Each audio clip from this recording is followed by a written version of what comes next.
As we continue this conversation about can we coexist, discussing how Christians talk about their faith with non-Christians, I think it's important for us to think about this concept of a worldview. This can be sometimes a little bit confusing, but I think it can be pretty simple in understanding this way. That your worldview is the view that you take on the world. It's kind of like a set of glasses that you put on. Like if you've ever worn a pair of green glasses or red tinted glasses, it makes everything around you red or green or whatever that tint is. I think it's similar with your philosophy, your religion, your faith, and just how do you understand how life began?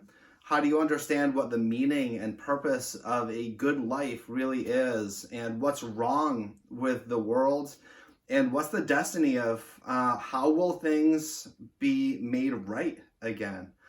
So obviously Christians who believe in a holy and loving God who sent Jesus to die on the cross to save us from our sin, that Jesus will return again, and all these Christian gospel things that we believe, that should influence the way that we understand the coronavirus, and that should change how we understand crime and hypocrisy and injustice in our world.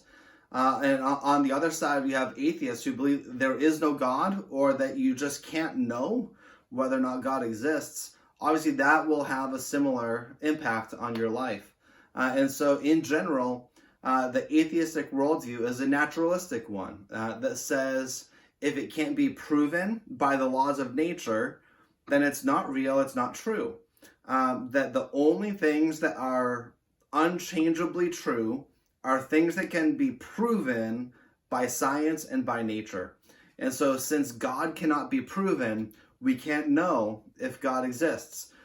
Since laws and morality cannot be proven by science, who's to say that doing XYZ is wrong for everyone? It might be wrong for you, but that doesn't mean that it's wrong for everyone, right? And so where does morality come from? How do we know what's good and what's wrong, what's right and what's evil?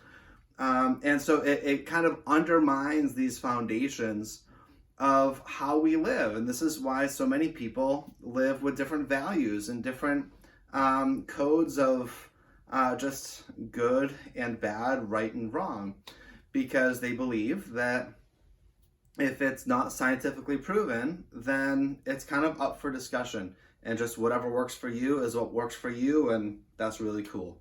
But as Christians, we believe that God is supernatural, right? That God is beyond the laws of nature. I think that it's logically inconsistent to say that God, who is supernatural, needs to be completely proven by the laws of nature. That's kind of like Romeo and Juliet arguing that William Shakespeare doesn't exist because he doesn't show up in the book, and he can't be proven by the rules of that world. But he's the author, right? That God is the author of creation. He is supernatural. Of course, he can't be constrained and defined by the laws of nature because he's beyond them. And so we see his fingerprints everywhere, the same way that the shadow proves the sunshine, that we see life, we see existence.